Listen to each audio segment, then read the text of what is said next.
এটাই হলো সেই কল্পতরু বৃক্ষ, আম গাছ। এই আম গাছের সামনে যে যা মনস্কামনা চাইবে সেটা পূরণ হবে।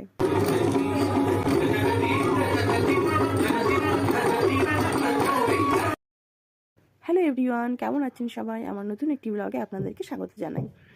হ্যাপি নিউ ইয়ার, 1 জানুয়ারি। তাই আজকে একটা সুন্দর দিনের অভিজ্ঞতা আমি আপনাদের সাথে ভাগ করে নিচ্ছি।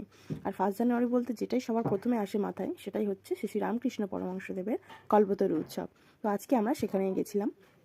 লাইনে দাঁড়িয়েছি আমরা 3টের সময়। তো এই জায়গাটায় প্রচণ্ড ধুলো ছিল, প্রচণ্ড ধুলো, যার কারণে আমার দিদির বাবা থাকলে বলতো যে বাবা আমার যেন না ধুলো লাগে। এই তো ধুলো এবারে আসলে সব ছাড়াবে। আচ্ছা, নো নটাঙ্কি খুবই বড়। আর এখানে তো কয়েক হাজার মানুষ যাচ্ছে, কয়েক হাজার ভক্ত যাচ্ছে, যার কারণে রাস্তার ধারে ধারে কফি, জল, চায়ের ব্যবস্থা করা হয়েছে। যেটা ভালো লাগলো খুব, এই রাস্তায় যেতে গিয়ে প্রচুর শিব মন্দির, হনুমান মন্দির প্রচুর পড়েছে। তো আমি দিদিদেরকে বলছি কটা বাজে দেখতো ফোনে, তো ফোনে দেখছি এখন 5:30 বাজে। 3 থেকে লাইন ধরছি, 5:30 বাজে। আর আমরা ঢুকেছি 6:30, প্রায় 3.5 ঘন্টার কাছাকাছি। তো এখানে ধারে ধারে কি সুন্দর সবাই আগুন জ্বালিয়ে আগুন পোয়াচ্ছিল, বেশ ভালো লাগছিল। আর সাইডে একটা দুর্গা ঠাকুর ছিল, খুব সুন্দর। আর এখানে ঠাকুরকে দেওয়ার জন্য ফুল বিক্রি হচ্ছিল, গোলাপ ফুল বিক্রি হচ্ছিল। তো অবশেষে আমরা কাশী উদ্যান বাটিতে পৌঁছে যাই।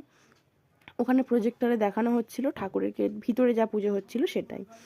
এখানে প্রচুর মহারাজ ছিল, সবাই মহারাজকে আমরা প্রণাম করেছিলাম। এবার এখানে জুতো রাখার লাইন আছে, আবার জুতো খুলে যেতে হবে সেহেতু এখানে মাকে আমরা প্রণাম করে আস্তে আস্তে ঠাকুরের বাড়ির দিকে এগোতে লাগলাম, মানে যেখানে ঠাকুর সবার সঙ্গে থাকতেন। এই যে তারপরে ঠাকুরকে এখানে খুব সুন্দরভাবে সাজানো হয়েছিল, মাকেও খুব সুন্দরভাবে সাজানো হয়েছিল।